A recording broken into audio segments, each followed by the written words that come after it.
Happy Spiritual Sunday to all of you here, all of you around the world. We had tremendous rain here the last couple of days in Florida. Now it's nice and sunny. It's calming down.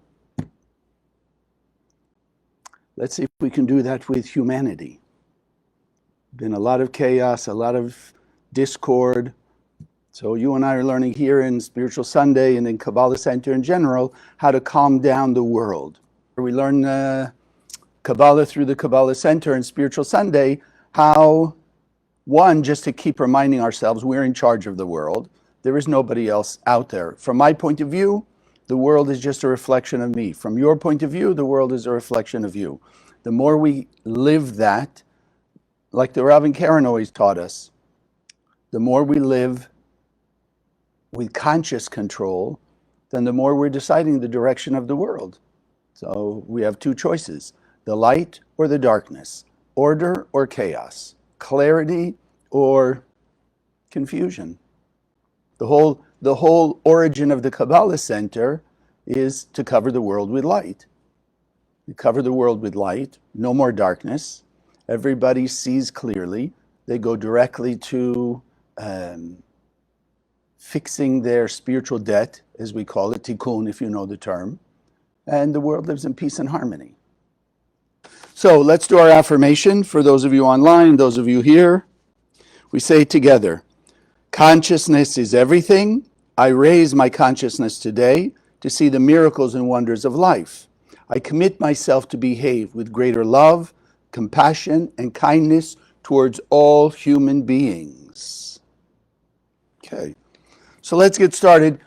You know, we're in the season of miracles. Whatever religion you are, essentially this time, and if you heard Michael Berg, if those of you who are One House community members on Kabbalah.com, I would encourage you to go back, even if you heard yesterday, go back and listen again. The idea of the 8 days, the first 8 days of darkness, and the second 8 days of light. It was very powerful for me. So we're in the season of miracles. The miracle of Hanukkah, the miracle of Christmas, you know, all the various things that people are talking about. So last week we talked a little bit about this idea of the organuz, the hidden light.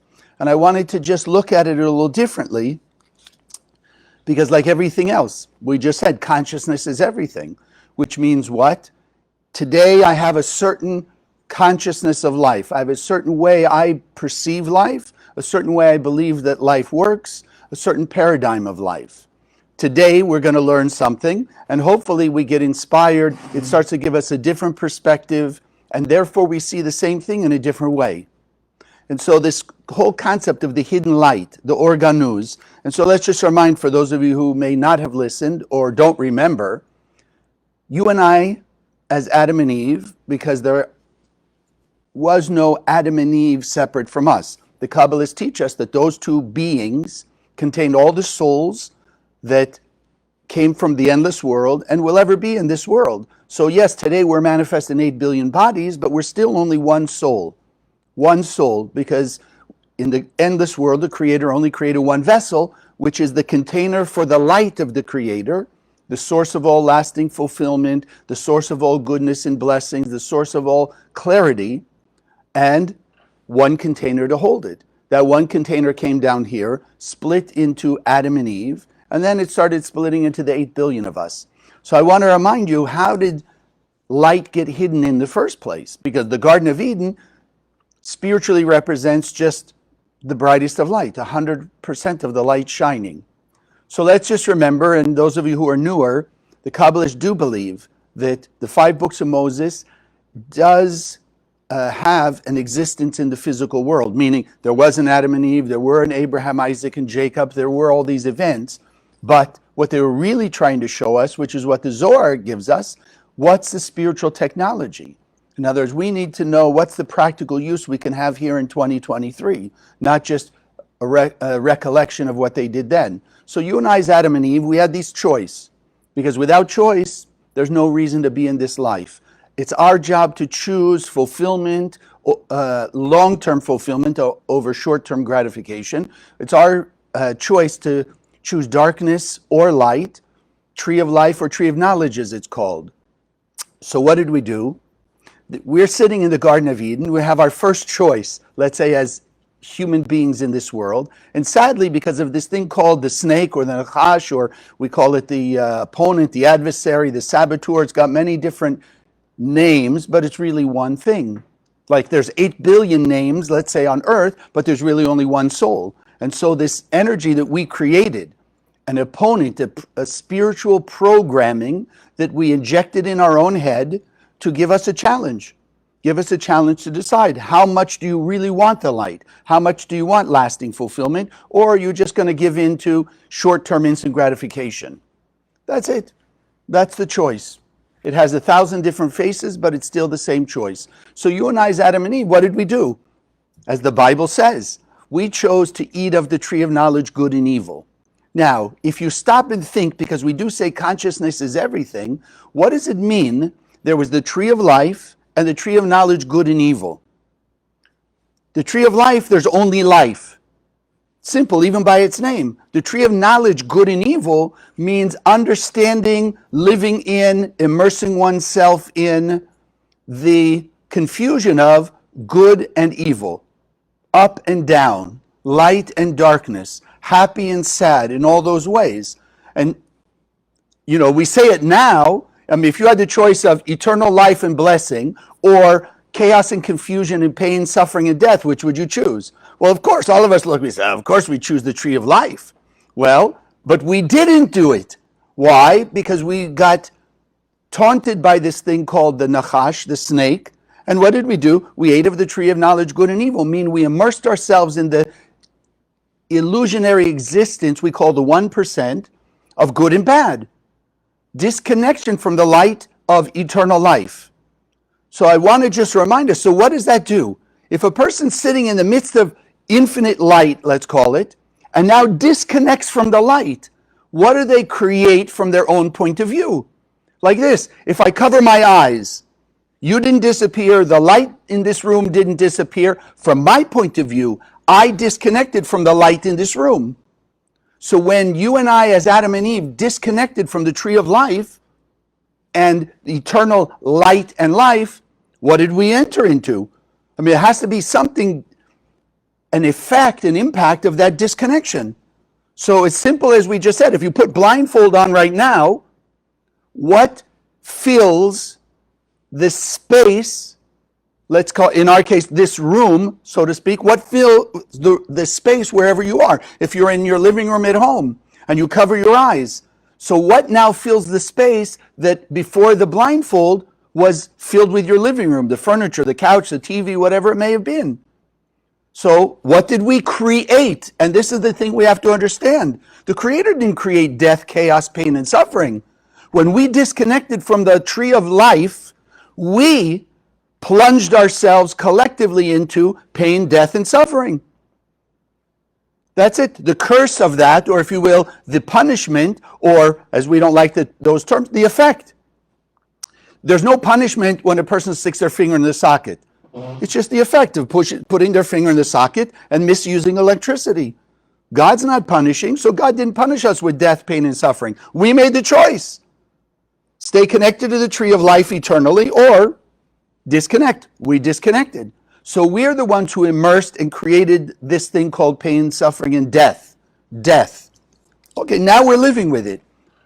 So now you and I, thousands of years later, we're still living in, most people, most of the time, still living in that arena.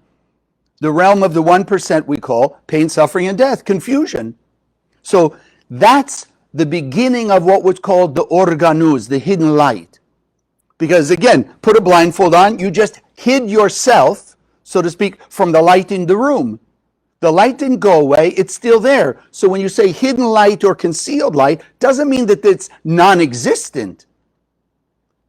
It just means it's hidden from us. So we created a veil, a curtain, and hid this light of eternal life. Now our job is to do tikkun, what we call correction, meaning to start taking away aspects of that blindfold, aspects of that curtain that's holding us in chaos, pain, suffering, confusion. I mean, that's it. So let's look at it this way. You ever had a bad relationship? Somebody broke your heart? Those of you online, those of you here, if you think about it, okay, had a relationship, broke your heart. Disappointed. You're working so hard at the job and you're up for promotion and you're so sure you're going to get that promotion because you've been really working hard, putting in the time and effort, whatever, and then you don't get the promotion. So if you go down the line, all those kinds of things that really disappointed, didn't go well in school or whatever it may have been, the interview went bad, whatever you want to say, what tends to happen? People will tend to disconnect themselves from feeling. Who wants to feel disappointed? Who wants to feel a heartbreak? So a person who had a heartbreak, even in its simplest way, starts to put coverings around their heart, want to protect their heart from being broken again because it's so painful, right? Wants to protect themselves from the disappointment of not getting the promotion or whatever it may have been, right? Disappointment. Let's turn it the other way. You ever met somebody that you thought was insensitive? That's an insensitive person. They don't have, whatever it is. Why? Did you ever ask yourself why? Why are they insensitive? Inherently, every one of us are sensitive to the light of the Creator, to what goes on in us and around us. That is even our human nature, no less our spiritual nature. So then when people are insensitive, because we don't consider that, when we hide ourselves from a second or third heartbreak, we don't consider ourselves insensitive. But think about it. Sensitive means sensitive. Doesn't have to mean like caring or not caring in that way. Less sensitive. People are born with a disease, they can't feel pain. So they're completely insensitive to pain. You don't look at them and say, oh, what an evil person. No, that's their disease. So every one of us, as we have these experiences, we block our heart. We put another wall, so we're not hurt. We're not disappointed. We can't be discouraged, right? We just live. That's the effect of giving into the tree of knowledge, good and evil. Instead of seeing the light, no, we disconnect from the light. Why? They broke my heart. So that's it. So I'll never let that happen again. Put up a wall. Now nobody can break my heart again. But at the same time, you're feeling less and less love and care for other people. When a person puts up a wall at work, less and less enthusiasm, motivation to do their job. They'll try and just get by, because now they're disappointed, right? They were turned down once, so okay, why try again in whatever it is? So, okay, let me share with you, and I guess I have to tell you, I've been learning more and more these last number of years to be really transparent. You listen to Monica Berg, right? She and Michael Berg, the leaders of the center, and she's very just transparent with what goes on in her life, her history and this, and people keep, even some of the students come to me, it was so inspiring what she said, she was so vulnerable, okay, so here it comes. If it works for her, maybe it'll work for me too. So this hidden light, so we all have hidden light. In the simplest way, if we understand the Creator gave us 100%, light fills our soul, and we're not experiencing 100% bliss, it's because some part of our light is hidden. It's concealed. It didn't go away. We didn't lose it. It's just hidden. So without giving you all the story, I'll kind of give you the Reader's Digest version, as they call it. Somehow, because I hadn't really in this life yet, when I came into this life up until I was 20, I didn't really start my spiritual path, but I knew that I was born in a can, the only way, like a shell. Now, I've come to understand, because I came into this life with it. Believe it or not, some of you may or may not believe in reincarnation, but I know my past life, I was married, I lived in Europe, as you'll see here in a second. I was married. At the same time, I had an affair. I had a lover on the side. And due to various aspects of that, I was thrown into Auschwitz. So I lived the end of my life, my last years until I was killed in Auschwitz. So I realized that was the shell I came in with. Now, we've also learned, if you've taken Kabbalah 1, that life gives us opportunities to, in essence, break out of that shell. to remove more and more of the layers that blind us to the tree of life. So I came in with this shell, and then some of the opportunities that I had that, of course, it's not a victim consciousness or a blame. I'm just telling you the facts.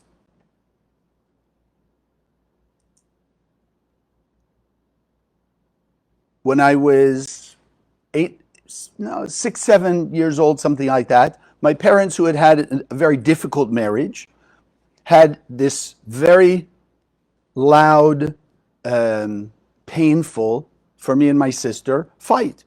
And my father just picked up, threw everything in a bag, threw things, whatever, and then left. So me and my sister are crying in the bed with my mom. Okay, impactful. Now, does it add to the shell or take away the shell?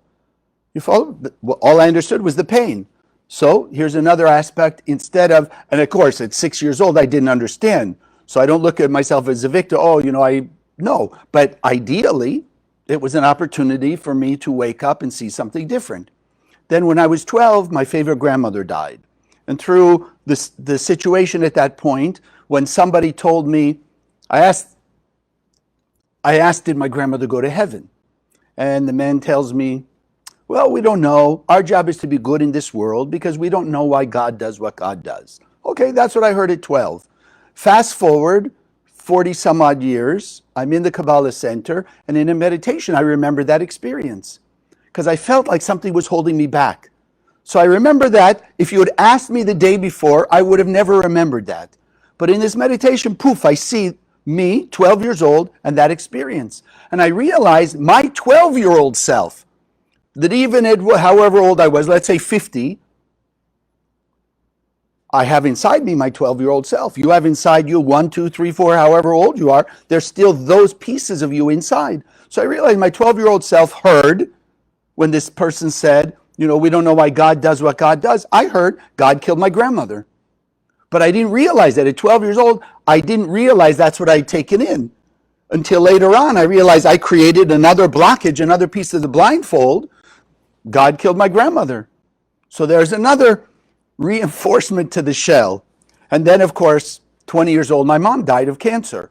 Now, I look at it, and I've come to see it very clearly in many ways. It was a blessing for me. I mean, yes, it was tragic, it was painful. I had a lot of grief, but because of what happened, she pushed me out of my path to be a doctor, and she pushed me into the spiritual path. So for that, I'm eternally grateful. Right? Not that there's anything wrong with doctors, but my specific desire, now maybe you know at least the last life, Auschwitz, you see something like that, you don't want it to happen. I mean, how can humanity behave in a way like that? You follow? And sadly, from the beginning of time till now, it's still a lot of people doing those kinds of things. But I wanted just to finish off the pain, suffering, and death. That was my mission. Growing up, I thought maybe being a doctor, healing and all of this. When my mom died, I realized they didn't have the technology how to do it. And that's when I started to find the spiritual path. So these things were technically opportunities for me to start getting out of this can, right? But instead, okay, they sort of reinforced it. But as I'll tell you here when we get to a little further on, because they were so impactful, I believe, looking back even, that they accelerated my spiritual process, which I'm going to share with you here in a minute. So I see all of this, but you understand, all my light blocked. Now, I've been in the center for a number of years, so breaking things down a little bit, at least maybe taking away some of what I did in this lifetime. Okay, but now I want to give you this other part. Oof. Well, let's start with this before I tell you the other part.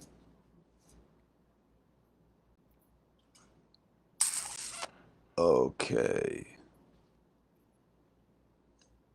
Yeah. Okay. So think, before we go further, think of yours. What's blocking you? What's blocking you? What's hiding your light? So think for you, what is it? Disappointment, anger, hurt, judgment, jealousy, greed, ego, those bad experiences that you had. People who were trying to control you. People who came in your life and influenced it in some negative way, took advantage of you. Or like we said, heartache, heartbreak, disappointment at work, whatever it is. You look at the world and you think the world should be a certain way, and then it doesn't work that way. And you start to block yourself up. So we're all in some form of a can. We've got some form of blindfolds that are hiding the light of the Creator, the light of the tree of life. So we've got to think about it. Maybe people make fun of you. Maybe you're not in the right social circles. Maybe, bad relationships, whatever it is. Maybe at work, you're the outcast. And, often the way it works is you think you're really caring and doing good work, etc., but you have other people around you who don't see it that way. And maybe, like they said with Moses just shined light all the time. So he was a perfect mirror for people. So if a person was a thief, they would accuse Moses of thievery. If a person was an adulterer, they'd accuse him of adultery, whatever it was. So sometimes when we do good things and we're shining a little more light, people around us suddenly, because in the light, they can't hide from pieces of their negativity. So it's easier if they don't want to overcome their blockages, it's easier just to point the finger at you. Oh, it's your fault. You made me feel this and you made me feel that. Why? Because they don't want to change. And now that you're getting better, they can't just let you get better in their mind, because then it means they're not so good and they got to start moving faster and do some things to make their life better. Easier just to pull people down, right? If people don't want to move up into their greater potential and they see people that they feel are above them, easier just pull them down below and then they feel okay. Nothing changed, you follow, but from their point of view, they think, oh, look at this person. They think they're whatever, you get the idea. So then the second part, I just want to get to this. Where does it all start and end? And I realized, I started thinking about some of the terms we use. You ever heard of a psychopath? I'm not saying do you know one. I say you heard the idea. Psychopath, right? Psychosomatic, psych out. Things like, what does that mean? Psychic. What is the thing we're not catching? Where is it? Now, they're a psychopath. They'll say, oh, look at the bad behavior. So why do they call him a psychopath? Just say somebody who behaves badly. What does the word psycho mean? Psych. Brain. So you and I have learned from the first day you come to Kabbalah. Everything, consciousness is everything. The only fight, the only issue we have is here in our brain. The fight between the voice of our soul, our true soul, and the voice of the imposter we call the opponent, the adversary. The desire to see oneself alone. That's where the fight is. So a psychopath is somebody who's just constantly giving into very intense negative thoughts coming from their opponent, right? That parasite in their head. So then they do externally behave badly. Okay, but the fight is still here. So this is what you and I are learning. Consciousness, everything, and that's where we're going to change. So how do we do it? And again, I'm sharing my story. So, as I started to see more and more things, and like I said, I knew I was in this can when I came in this life. Looking back, like I shared with you, I've seen various things. But I had a meditation a few years back where I saw the can. I saw the can. Now, I've been in the center many years, and I've heard over and over from the great Kabbalistic teachings, the world is a mirror. The world is a mirror. Now, it's not always the easiest thing to accept, because we look out at the world and we see people doing very dastardly things. And we look at ourselves and say, I don't do that.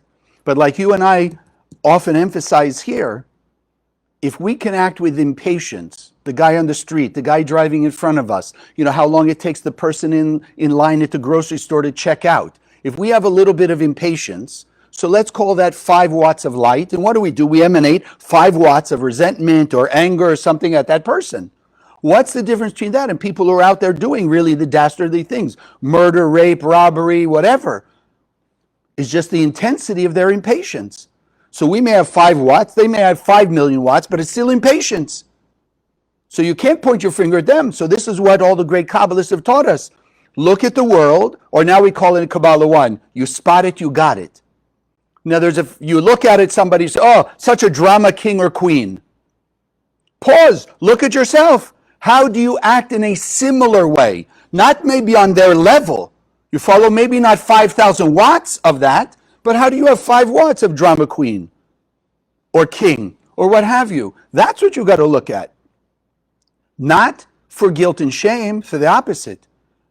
Why do you look in a mirror before you go out? You get dressed up, you got some big social event or a business meeting. Why do you look in a mirror before you go? Just to see yourself? Like you forgot how you look? Really. You look to see that everything's in order, right? You want to see your reflection because we really can't see ourselves without a reflection. So you look in the mirror to make sure your clothes are on right, your makeup looks good, the hair looks good, whatever it is. Okay, reflection of you. So then what if our life, and maybe some of you are totally blissed out, that's okay, great. But if those of us who are not totally blissed out, we have to look in our mirror and see where is it that metaphorically our hair is messed up or whatever, our makeup's off wrong or the clothes don't match or something. So that's why the Kabbalists say the world is your mirror. Look that way. So I have this vision, this meditation, and I see a steel can, like you would imagine in the movie, big steel sphere. But on the sphere I see monitors, like hundreds of monitors, and they're all different aspects of my life. From when I was a kid, the fights I had with my sister, and things with my parents, or things in school, whatever it was, and I could see, all the parts of my life. So I put my hand on the shell, on this steel wall, and I say, give me a message. And it says, you built me, you can take me down. Didn't say, you guys could take it down for me. Didn't say my mother and father, my friends or whatever. No. I have to take my wall down. Why? Because I built it. So the shell that each of us are in, we built it. Yeah, you could say they did something true. I'm not denying what other people say or do to us or around us or in the world. But what impact it has on us, completely under our control. We decide, tree of life, tree of knowledge. Do we respond in a way that takes, not us, that takes the person down the path of chaos, pain, and suffering and darkness? Or do we choose the path of the light? That's our choice no matter what's going on the outside. So yeah, we can't change what they did or said, but we can certainly decide which path we're going to go on.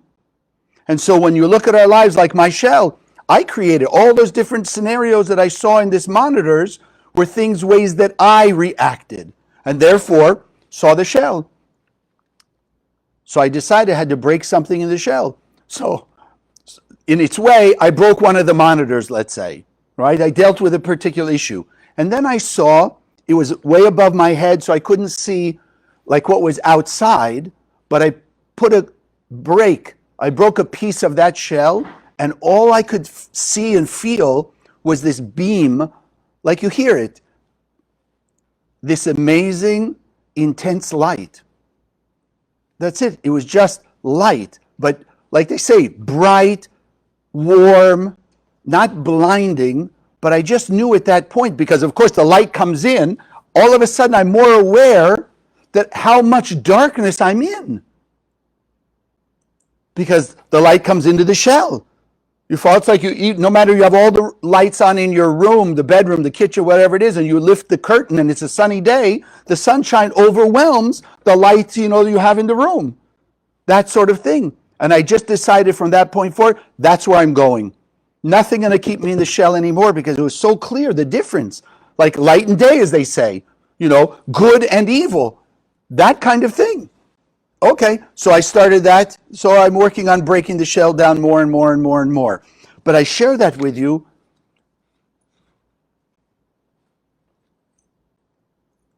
so that you can relate something in your life. You may not see the shell. Like you'll hear people have near-death experience or whatever it is. Don't say, oh, well, I've never had that experience. Okay. The beauty of what we teach here in the center is you don't have to have those experiences start changing. All you have to have is consciousness. Understand the system and have consciousness. So I want to start with, how do you move? Because like we said in the beginning, essentially, where is our light hidden? Behind the curtains that we build around our heart.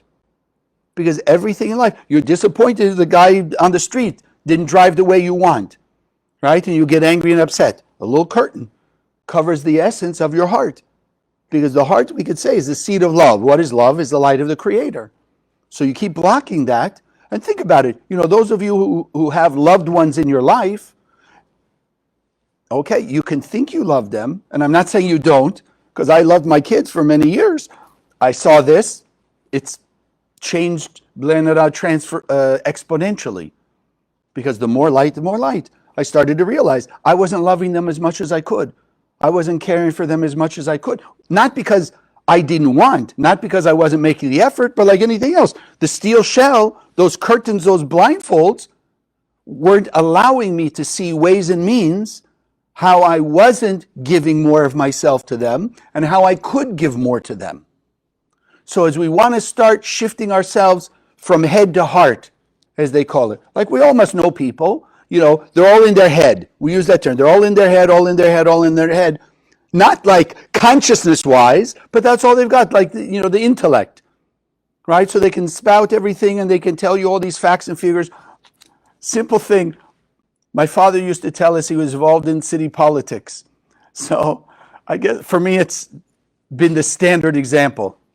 So he says the city manager, small city that I grew up in, the city manager had 3 college degrees. He could tell you how a watch was put together, where all the parts came from, how a watch works, all the stuff, like the mechanics of it. And my father said he just couldn't tell you the time. So what good is the watch? You follow? In simple terms, like a lot of the head, but not the heart. Not the heart of, okay, let me give you the time. Like we'd say, I don't want to give them the time of day. Right? You heard that expression? Meaning, I don't care about them. I'm not going to bother with them. I don't think they're worthy and deserving of my energy, my care, my love, my whatever. Okay, the same way. So what are we really saying? I don't see them as a reflection of me. They are a reflection of me. I can learn a lot by observing them. And again, it doesn't mean you got to hang out with them for the rest of your life, but at least learn the lesson that they're in your life for. Because our soul brings people, places, and things into our life to give us an opportunity to look in our mirror and see what we could change. But you got to be able to look in the mirror. I know even some people, I've had students about 15 years ago, whatever, I was given the inspiration, and I took one student who was telling me all this stuff, how she was beating herself up like this, and I was just inspired. I took her out of the meeting room, and I took her in front of the mirrors. We have, a sink with a mirror in front, wash your hands or whatever. I said, look in the mirror, look in your eyes, and just say, I love you. She couldn't even look in the mirror. She couldn't look at herself in the mirror. She had so covered herself up with these curtains, veils, or I call it spiritual mud, she couldn't look in her own eyes. So I told her, well, we're going to stand here until you can look in your eyes and tell yourself that you love yourself. Now, obviously I didn't, she could have walked away. But I think her blessing was she stood there, like as much as she wanted to run or whatever, but she stood there until she finally, put her eyes up. And, I love you. It was like that. So, okay, breakthrough. Now, let's see you go home and do that more often. So that's what we want to be able to acknowledge, because the start to go from the head to the heart, to get out of just, this intellectual coldness, right? And I mean that in degrees, obviously, is one, just have the desire. Some of us don't even realize, so we have no desire. And the Kabbalists teach us, yes, we say consciousness is everything, but the essence of consciousness is desire. If you have a consciousness that you want something extremely badly, then what will you do? The consciousness wakes up the desire, and the desire moves us to go after it. And the stronger our desire, the more we're not going to let obstacles get in our way. The weaker the desire, then one or two, setbacks or whatever. So desire is number one. We've got to be able to hold in our consciousness, the Creator filled us with 100%. And in essence, we'll never be happy with anything less. We'll be happy along the way, happier, but we won't be completely fulfilled until we're 100%. 100% is 100%. So one is the desire, and then two is the willingness and the commitment to just keep going. So you got to realize you have a blocked heart. You got to realize you're in your head and less in the heart. And I'm not saying you're not feeling. If you're here and you're watching us, or you're students in the center, of course you're a feeling person, a caring person, etc. But it's all relative. Even if you're 60-40, 60% caring and 40% blocked, there's 40% more to go. If you're at 70 or 80, there's still 20% more to go. That's it. So like we say with our affirmation, greater love, kindness, and compassion. Doesn't mean we don't have any. It means greater, till you get to 100%. So just decide you're going to seek the 100%. You're going to go after it because you're perceiving, already put in your mind's eye, what's the benefit. And yes, it's going to be scary. And especially that opponent in our head. While we've been trapped inside the walls, the prison we created around our heart, who's been taking that energy from our hidden light, the organuz? Like we said, let's say you're even at 80. You have a blocked heart, but you're 80% revealed, 20% blocked. Who's feeding off the 20% that you're not getting right now? That's the opponent. That's why I like to call it a parasite. Parasite has no energy of its own, only what it can take from the host. So the same thing with that opponent that we created, it's only energized by everybody's negative actions, reactive behavior. So the part that's imprisoned, that opponent is feeding off it. So of course it's programmed that if you want to start breaking the walls, it's going to give you all the reasons why not. Logical. Well, it's going to happen again, and then you're going to feel it, and look how many times it's happened, and look at the world. How many friends do you have who have had broken hearts, who've been cheated on, cheated in business, disappointed, Anything to justify and rationalize, keep that wall, keep that prison. So we have to be committed to break out of the prison.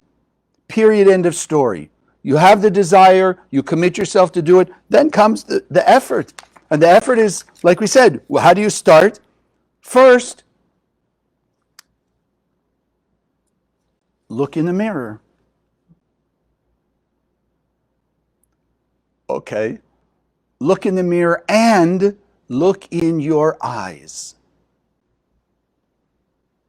Even let's start, because I can already hear people going, I can't say I love myself. Okay, so start. At least make the first effort. Look in the mirror and at least look in your own eyes. Look in your own eyes and start looking for, because we know the eyes are the window to the soul, right? That's why our meditations on the various 72 names work. Eyes are the window to the soul. So at least look in your eyes in the mirror and start looking to see more and more of the light that's in those eyes, that's shining through. Even we're blocked and all the rest of it, but start looking to pierce with your desire to see more of the light inside you. Then you can add the next thing. At least appreciate the good things you've done in life. Appreciate who you are. Appreciate the fact that you're a pure and perfect being of light and the Creator filled you with 100% light. Start to appreciate things that you do. We tend to ignore them, right? For a lot of people, spiritual people even, the focus is beating themselves up. How they didn't do that right thing, how they didn't do the nice thing, how they weren't kind and compassionate, whatever. Okay, we can all look and see the parts that we aren't, but what about the parts we did? What about if you went from 60 to 80% of your potential? You're learning Kabbalah, you took Kabbalah 1, you started to make that breakthrough. Okay, I'm going to send that nasty person some light. Wish them well. Okay, so you went, let's say, 60 to 65. Did you stop and really appreciate that transformation? Or did you look now at the 35% that's still left?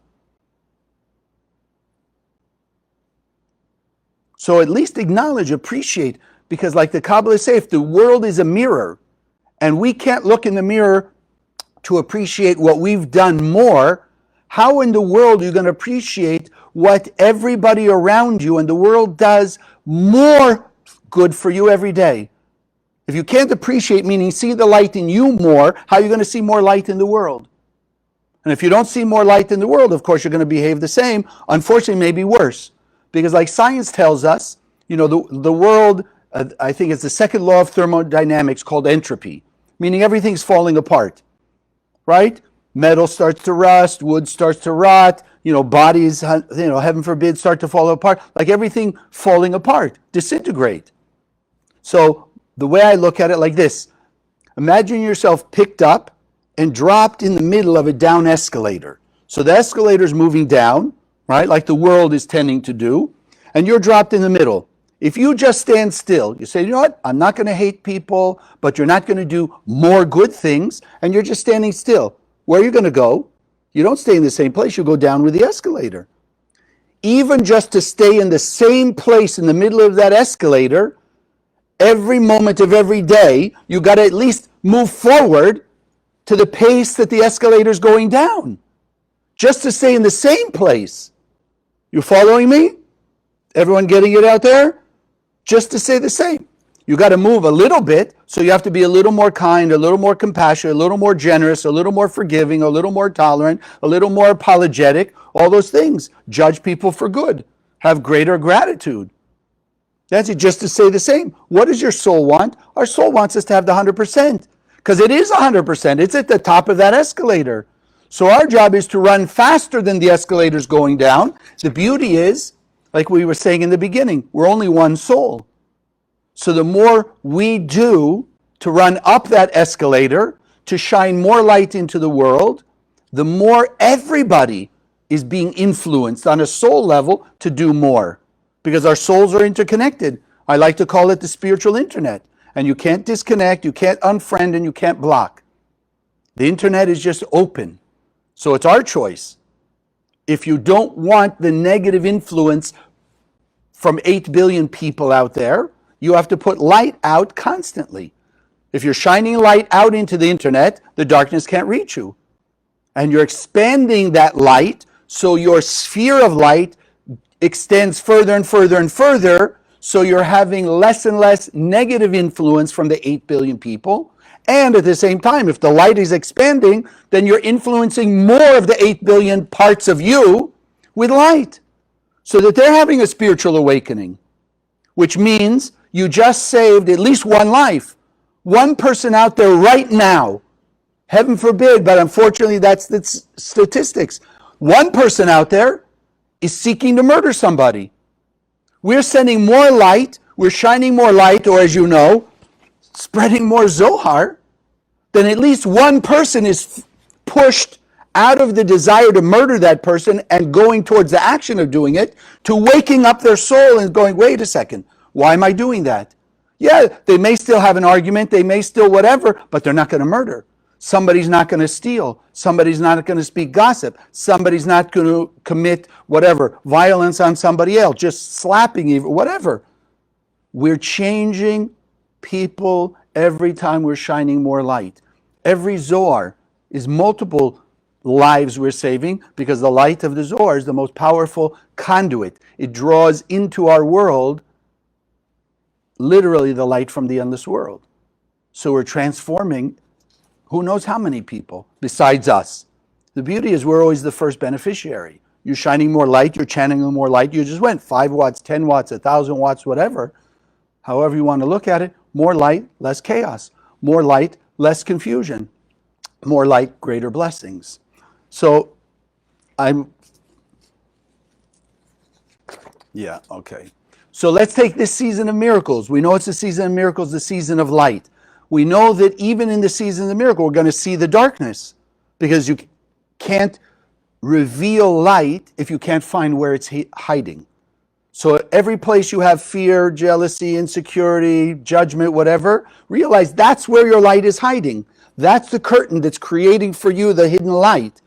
So you've got to go take the curtain away to reveal the light that's there. So how do you do that? Acting with kindness, love, and compassion. Greater. So we've got to take this season of miracles, commit ourselves to breaking our limitation, acting with abundance of the light where we think we're lacking, appreciating the light power that the Creator implanted in us, and shine your light out into the world for greater blessings. Let the whole world benefit from the light that we're sharing.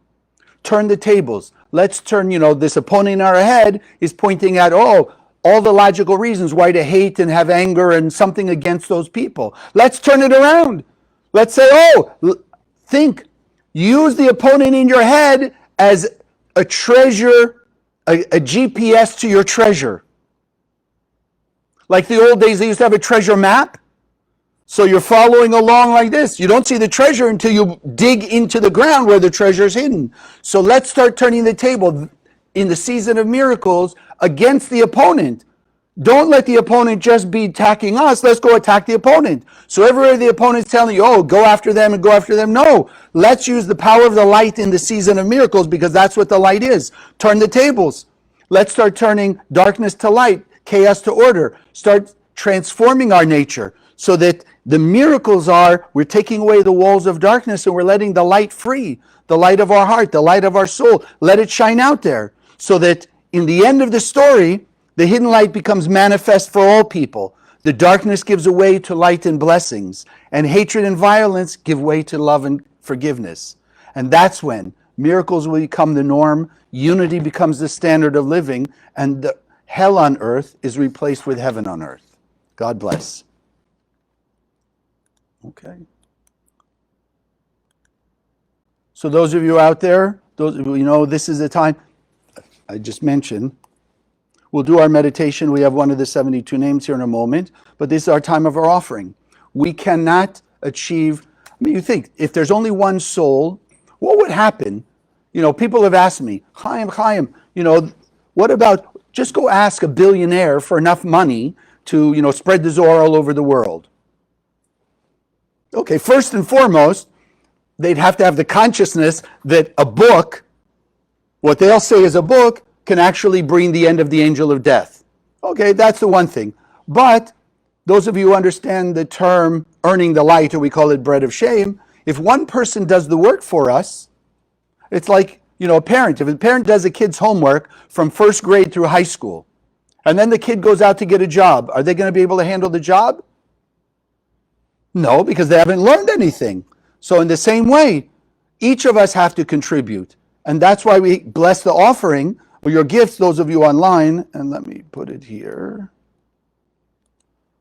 This is the website where you can give, right? So we need your help. We need your support to spread the Zohar. And I know I've shared with you, and B'ezrat Hashem, I will continue to do that.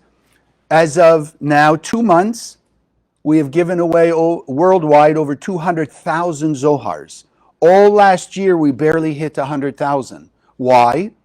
Because we got to remember, like we said, sometimes if we block our heart, even the ways we've talked about it, and have that level of insensitivity, sometimes, unfortunately, pain has to come along so a person will at least have a greater consciousness that they do feel.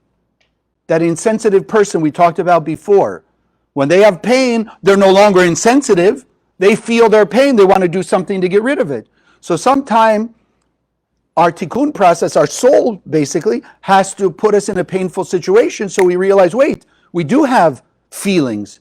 We do feel more than we think we do or give ourselves credit for. So you spread the light, you make an effort. We call it uncomfortable sharing. Then we'll avoid pain and suffering to wake up and do the same thing. If we extend ourselves, in this case to be more generous or just more kind and compassionate and forgiving and tolerant, you uncomfortably share light with people who you've had animosity towards, then you're saving yourself pain, suffering, and death. Aspects of that, because you're already breaking those shells and you're adding more light. But one way or another, we all have to reveal our light. So I would just as soon, and like I said, that's why I'm still here coming up on 37 years now, B'lei Nada.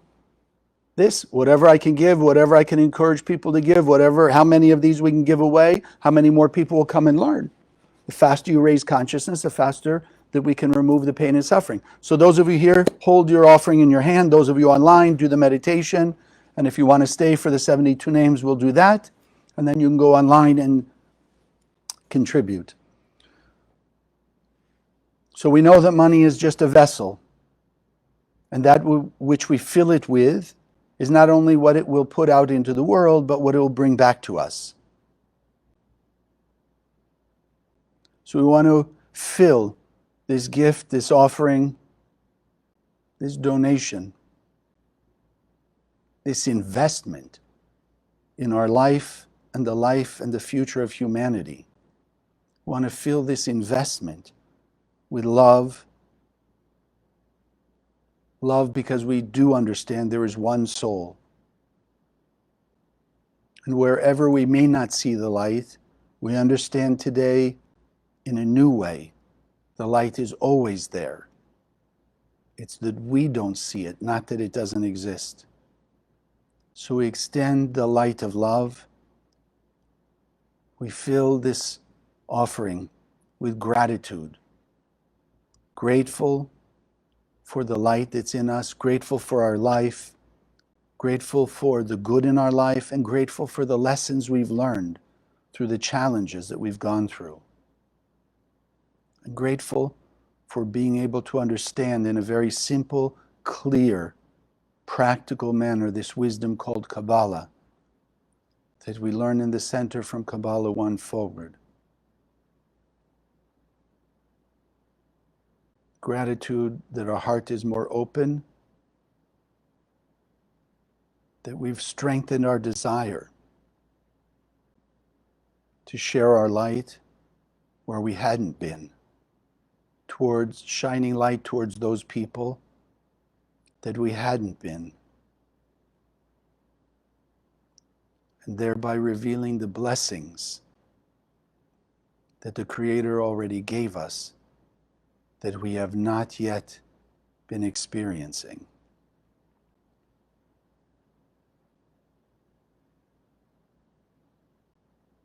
And so with this energy of the season of miracles,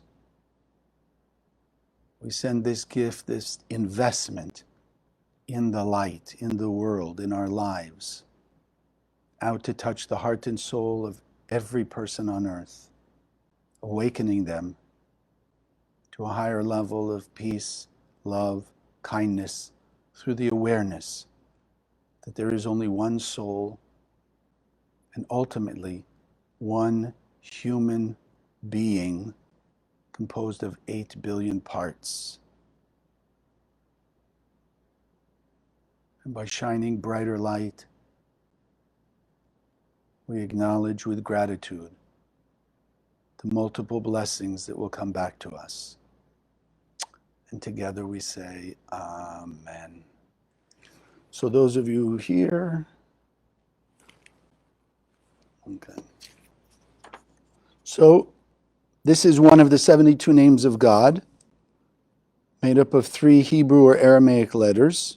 In this case, it's Nun, Lamed, Chaf. Is the ability of affecting change in the world. And that's what we want to do, breaking open the prison of our heart that we've trapped ourselves in, overcoming the limitations that we've allowed ourselves to limit ourselves with, to open ourselves up to the unlimited power within us. All the Kabbalists throughout history, in one way or another, reminding us that inside of us we have the power to change the entire world. So let's use the Nun Lamed Chaf as a means to awaken a greater strength of consciousness and certainty in that ability that the Creator gave us, a piece of itself to create love, kindness, and compassion, harmony and order in the place of its opposite. So just let the shapes be engraved in your mind's eye, Nun Lamed Chaf. And then if I ask you, sit comfortably in your seat, feet flat on the floor, hands in your lap.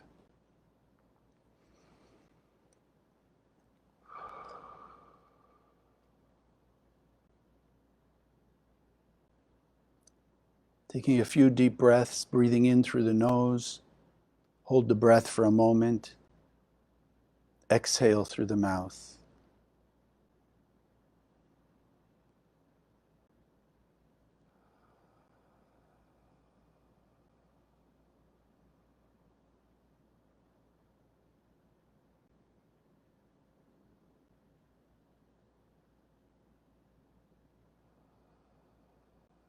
Feeling the energy physically of the breath,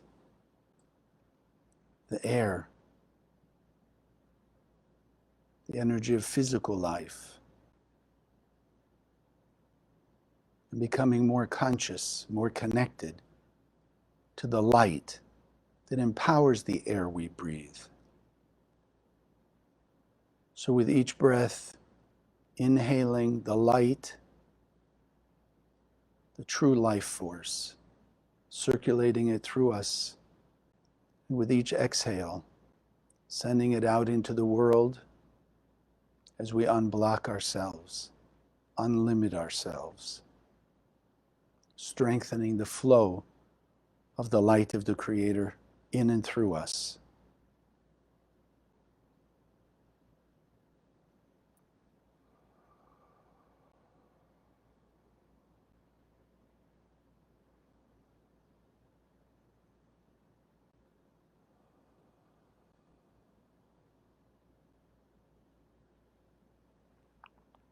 Allowing yourself to relax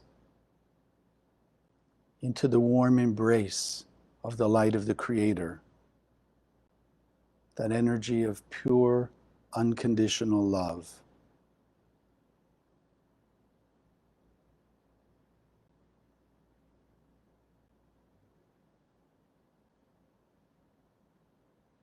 The light, the vibration, activating your sense of unconditional love.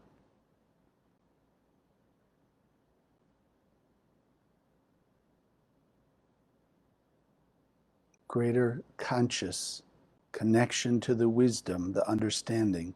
There is only one soul. That everyone on earth is a piece of me, of ourselves. And so we want to increase, strengthen, uplift the amount of light we channel into the world. So let's envision the Nun Lamed Chaf. See it just above your head, shining light, vibrating with the light as it's channeled through these portals, these particles of the light of the Creator from the endless world.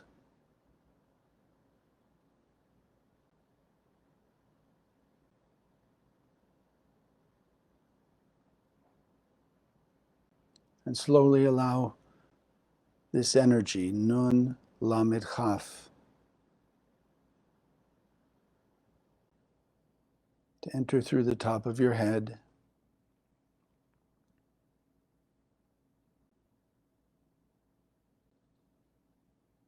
shining light, expanding the light inside you, unblocking the light in every cell of your being.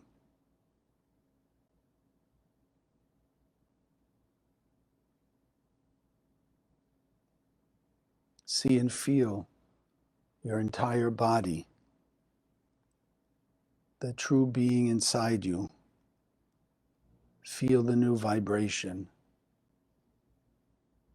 the activation of the light on a higher level.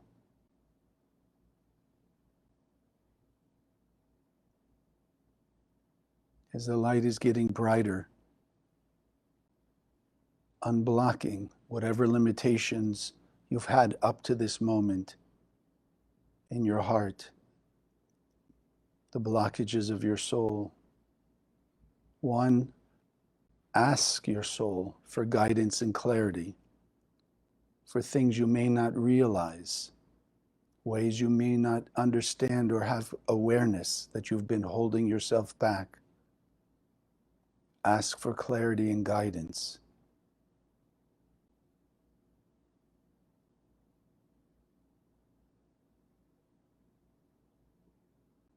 In the ways that you know you've built those walls, those shells. Ask for strength to be able to break those walls down.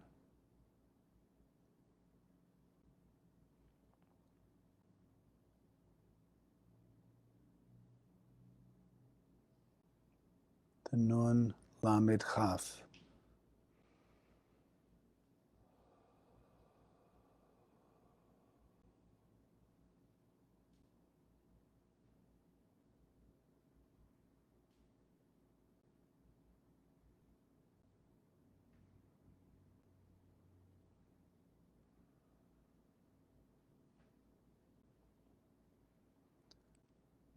Now together, let's expand, let's extend this light a beam of this transformative light from our heart and soul.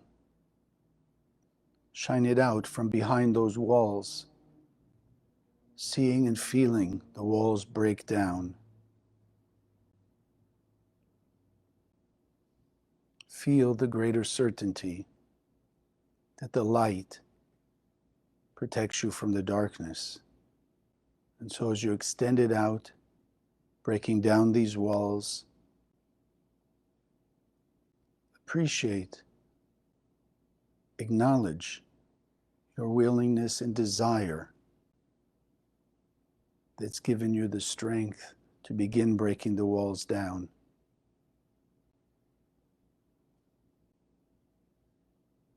Defeating that opponent voice in your head that's trying to keep you trapped in those walls.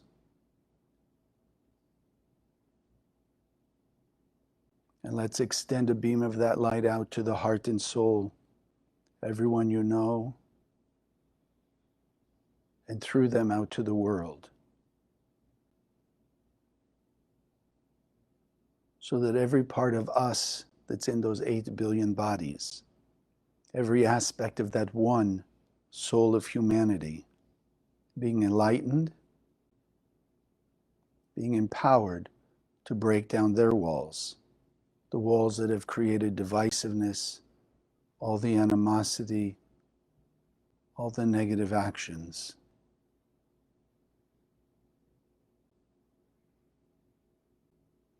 That every one of us in a new higher level,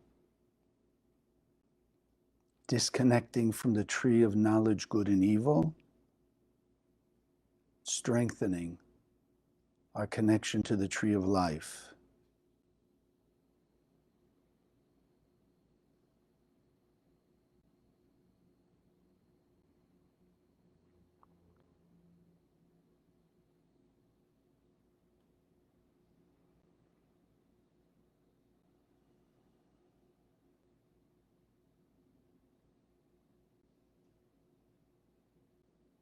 Acknowledge for yourself that at this moment we have just stopped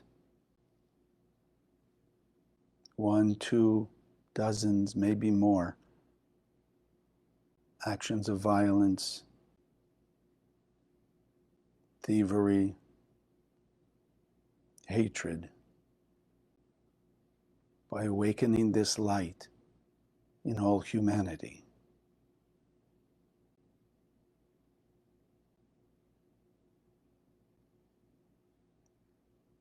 Acknowledge the appreciation that has grown today for the light inside you and for the actions that you've done in your life, the transformations you've made.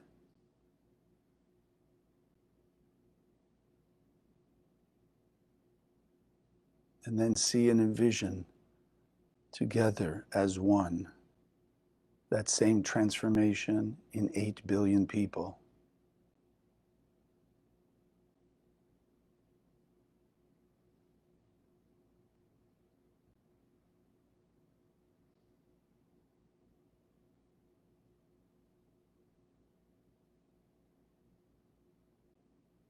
Seeing the revealed light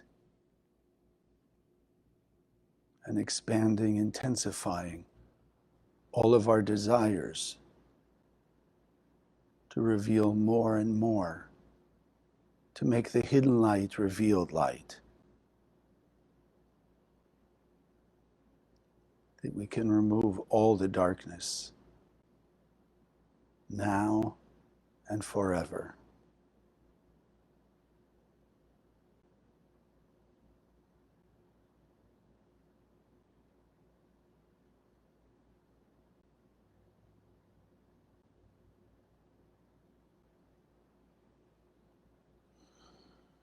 Keep this vision, let it be anchored inside you, that it stays with you, a world of peace, unity, harmony.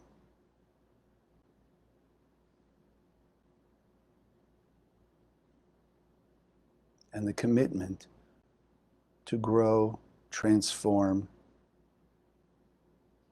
shine more of your light into the world to make it so, to make it happen, to make it manifest.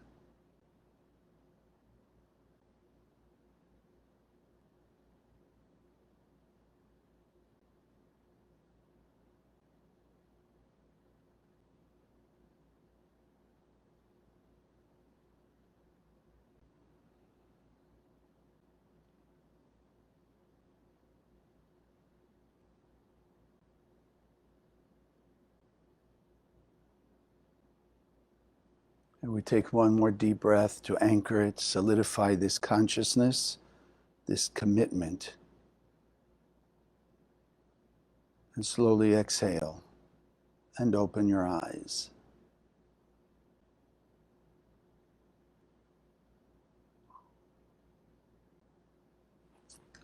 Those of you here, thank you. Those online, thank you. And God bless. Wherever you are, just send light everywhere. Be that beacon of light. God bless. Thank you for joining us. If you liked what you saw, subscribe to this channel that you'll be notified when we post new videos. Share the video with your friends, they can also benefit. And check out the website, www.kabbalah.com, that's Kabbalah, for hundreds of articles and classes. Wish you an amazing day, and God bless.